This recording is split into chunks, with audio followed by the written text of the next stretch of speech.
Hi, this is Jeff Risden with RealGM.com, checking in with more on the NFL Draft of 2011 and the quarterbacks. I already covered Cam Newton in another one. This one is going to cover the next few guys in the list as far as I have them ranked. My number two guy is Blaine Gabbert from Missouri, and he is probably a safer pick than Cam Newton, but I don't think he necessarily has the incredible upside that Cam does, so I put him a little below that. That's not to say that I don't think he's going to be a very good NFL quarterback. I do believe in Blaine Gabbert. And I think that the people who talk about his lack of experience are missing out on a few things. Number one, he has the same amount of starts that Sam Bradford did coming out of Oklahoma. And he has exactly twice the amount of starts that Mark Sanchez did coming out of USC. Those guys have fared pretty well, so I'm not too worried about that. He does come from an offense where he basically had one read, and if that read wasn't open, he took off. It shows up very readily on tape too. He holds the ball less than any quarterback in college I've ever seen. That's considered a high quarterback prospect for the NFL. So that's something that he's going to have to develop: is some patience in the pocket and some presence in the pocket. He didn't always look like he was real comfortable when guys were rushing him. It seemed like he rushed when he was rushed. And that's something that experience is going to help with. Playing with better offensive linemen is going to help with. But that's the primary knock on him that I have. But there's so many things that he does so well. He's a very underrated athlete. I think people are starting to appreciate it more now after he did his combine workout and his pro day workout. This guy can really move. He's a big guy. He's 6'4", about 235. Very fluid athlete, very comfortable athlete. One of those guys that you just look at him and you think, wow, this guy, he's just really well put together. Throws a great ball, just incredible touch and zip on his ball. Really fires it in, especially in the intermediate routes from the 10-yard crossing pattern to the 20-yard skinny post. He's just wonderful on those throws, and I think that those are staples of the NFL today. He does struggle a little bit throwing the ball further down the field. There were several games where he had time to throw it down the field. Looked like he rushed a little bit, kind of pushed off of his back foot, but didn't get his weight all the way through his throw, and kind of airmailed some of his deeper throws. Again, that's something that can be worked on in time. But as far as a prospect, he's just got incredible intangibles about him. He's got a very quiet but very evident confidence to him, and that's something that I think that will play very well in the NFL. As far as his draft stock, I think he's going to go number 1 to Carolina or number 5 to Arizona as the absolute lowest that he will fall. Even though I happen to believe that both teams would be better served by going out and getting a veteran quarterback. I think that he is good enough that you have to take a chance on him there. Certainly Arizona at number 5 should be considered his draft floor.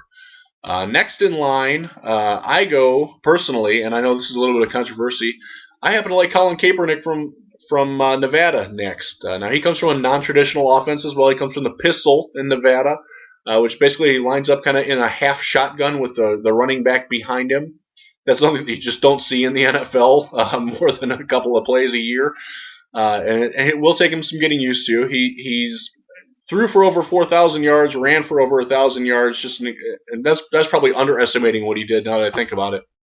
Incredible dual threat athlete, much in the mold of Vince Young. I happen to think that Kaepernick is further along in as terms of what he can do in the NFL than Young ever was. And the biggest difference between them, and I experienced this firsthand at the Senior Bowl down there in Mobile. Colin Kaepernick is a very confident guy, and there's no two ways about it. He very much believes in himself. He understands that he's not going to be perfect, but he is going to strive to be perfect. He's going to keep working on what isn't right with his game. He's got that kind of work ethic and that kind of. You can tell that he's very frustrated when he can't do something, and he's the kind of guy that's going to, run through any obstacle that he can in order to make it happen.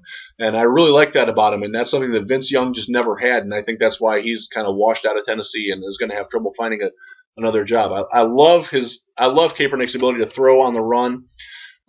He does one issue that I do have with him. He throws a very flat ball. He's a tall guy. He's about 6'6", and he throws it kind of a 3/4 motion.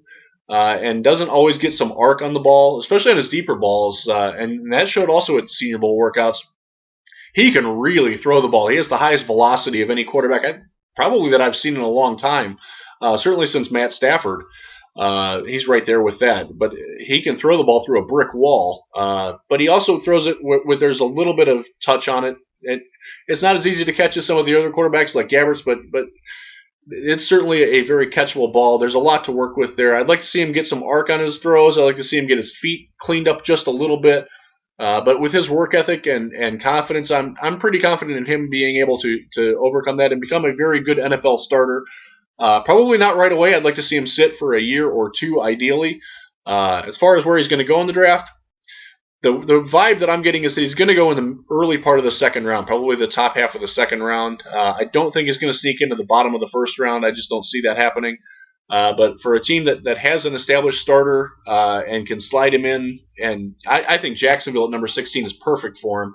Now, obviously, they're not going to take him at number 16, but I think if he would fall to them in the second round, I think that's a place where he could really excel, and I'd like to see him wind up there, learn for a year or two under David Garrard until they're finally sick of him, and put him in and see what he can do. Next on my list, I happen to like Ricky Stanzi next. I know a lot of people are saying, where's Jake Locker? Where's Ryan Mallett? Well, I'm more sold that Ricky Stanzi is going to be more successful in the NFL than they are. I'm also more sold that Andy Dalton and Christian Ponder are going to be more successful in the NFL than they are. There's probably a risk-reward there, and I'm going to lean a little bit more towards the lower risk on this. Stanzi is much more of a traditional kind of NFL quarterback. What you think of when you think of an NFL quarterback. He's going to drop back in the pocket. He's going to deliver the ball. Love the way he can throw the ball outside the numbers. Even though his arm strength isn't fantastic, he really zips the ball when he knows where he's going with it. And that's something that stood out in the Senior Bowl workouts. He was the best at throwing the 10 and 15-yard out patterns, throwing the balls along the sideline. He did that better than any quarterback there, and I think that speaks well for what he can do. He's not a mobile guy. He's had a little bit of trouble staying healthy with his ankle, but he's another guy. He's very confident, has that kind of self-assuredness about him, and it's one of those things where the teammates can see it in him too, and I like that about him. I happen to think he's going to go in probably after Kaepernick in the lower half of the second round, possibly the top half of the third round. And I think that's probably where he belongs. I think he has a lot of Tom Brady to him, the early Tom Brady that came out, not necessarily the guy that has won all the Super Bowls, but I see some of the parallels and the reason why some people are making that comparison to him. I don't think he's ever going to be as good as Tom Brady. In fact, I wonder if he's ever going to be more than a backup. But in terms of low risk, I think he's the next safest bet. Andy Dalton out of TCU is a guy that I really want to like him more, but just standing next to him down at the Senior Bowl, he's skinny, and I don't understand how he's going to be able to physically take the beating that you get in the NFL, and it happened in the Senior Bowl itself. He got knocked out with a hit. He doesn't look sturdy, and I worry about that. I worry that he, despite the fact that he's been phenomenal in a program that needed a kind of a marquee guy to lead them forward. He did a great job doing that. He's phenomenally accurate underneath in those intermediate routes. Going deeper down the field, his accuracy diminishes. He tends to float the ball a little bit.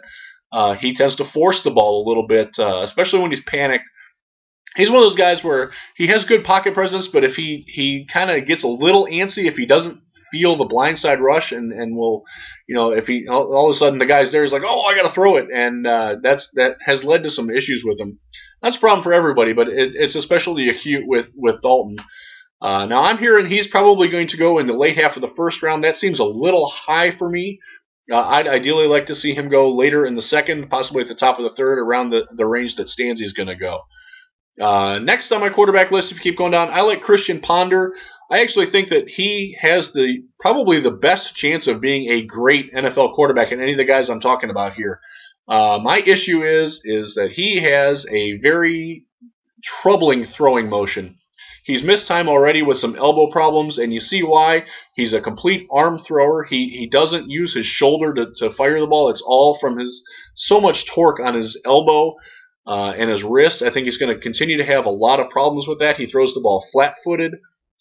I've talked to people that have seen him work out lately. He's working a little bit better of being up on his toes, but his throwing motion, it just scares me. It reminds me a lot of to go to cross sports, what happened with Mark Pryor of the Cubs. Just, he had that phenomenal fastball and curveball package and was, unbelievable, but the way he threw the ball, his arm just couldn't hold up. I see a lot of that with Christian Ponder in the NFL, which is a shame because he's a guy that, man, he can make all the throws. He's got great accuracy all over the field. Really like what he can do with the ball and the decisions that he makes. He's a very bright guy, very charismatic guy too. I honestly I'm rooting for him, but I really, the arm thing is just very troubling for me. Now the two guys that are missing here that everybody's thinking, Jake Locker. My biggest issue with Jake Locker is I think he would be a phenomenal NFL quarterback if he actually threw the ball to his receivers. But that's something that he has proven time and again he just simply cannot do. You throw the ball for 54.5% in college. The average NFL quarterback that's taken in the top 3 rounds, here's a little stat for you. They lose 4.5% of their accuracy from their college career to their pro career over the first 3 seasons of their NFL. Guess what? 50% completions don't start in the NFL unless your name's Derek Anderson. And he's on his way out in Arizona. That's why they need Blaine Gabbert. So I am very down on Jake Locker. I know people are excited about what he did at the pro day. I still see a guy that takes shallow drops. When they ask him to go 5 steps back, he's only 3.5 steps back. Now he's a phenomenal athlete. He's a great guy. Has very good leadership qualities. All the intangibles. I mean, everything about this guy you really like, except the way he throws the football. He just simply doesn't have the accuracy to handle it. Now Ryan Mallett he's kind of the opposite. He's got the biggest arm probably I've ever seen. He doesn't have the velocity that Kaepernick does, but as far as range, I saw him warming up for the Arkansas-Texas A&M game. He threw a ball 75 yards in the air, and it didn't even look like it strained him that hard. I mean, it was just unbelievable. And the only thought that I had was going back to when Kyle Bowler was on his knees and threw the ball through the goalpost. Because Ryan Mallett, if you need a guy, if you can get a complete pocket around him where he can stand there and step forward, and he's got a very long stride into his throws, and give him time to survey the field, he's lethal. But the problem is when pressure comes, he's a train wreck, quite honestly. And that pressure can come from on the field or off the field. There's a lot of talk about his drug issues. I can't say whether that's true or not. I've never hung out with him. But a lot of people that I trust seem to be very down on his ability there. As far as leadership, there were people at Arkansas that didn't necessarily get into his program. He's kind of I don't want to say whiny, but he comes across as a very needy guy and not a guy that everybody is going to buy into. As far as on the field pressure, you see this in every game. When he couldn't step forward with a full stride into his throws, his mechanics they go to hell. He can't saw off his release. He can't shorten his release, and he forces the ball. He floats the ball. It's like he's a different guy. It's total Dr. Jekyll and Mr. Hyde kind of thing. And you can't gamble on that in the NFL. He's probably going to go, I want to say, in the second half of the second round. If you get him with a real strong coach and get him in an environment where he can handle it, I do see the Phillip Rivers comparisons as well, because Phillip is a guy that isn't necessarily everybody's cup of tea personally, and Mallett is kind of like that. But Rivers has more on the ball, I think, than Mallett does. And I just think that if you're going to draft a guy that high, you really want to have a lot more confidence in him that he has the maturity to handle it. And not be the next Jeff George. And I think that's a very real possibility for Ryan Mallett. Going deeper than that, I like Tyrod Taylor as a kind of a hybrid quarterback to develop along the lines of a Seneca Wallace, or even possibly a Michael Vick, although that more comes from him being from Virginia Tech than actual apples to apples comparison there. I like him going deep. I also happen to like Adam Weber out of Minnesota as a sleeper. He's a guy who's been through a lot, had absolute garbage to work with around him, and still wound up being a pretty darn good functional college quarterback in all things considered. And I like his ability to handle the next level, kind of the way Matt Flynn has developed for the Packers out of LSU. Obviously, Weber didn't have what Flynn had to work with around him, but I think that kind of that toughness, that mental toughness, and the ability to believe in yourself and to will people around you to play better than they are. Flynn had that, and it's translated to the NFL, and I think Adam Weber has that too. So there's a couple of guys going deep for you. Stay tuned for more. We'll see when all these guys go, the last weekend in April. And once again, this is Jeff Risdon with Real GM signing off.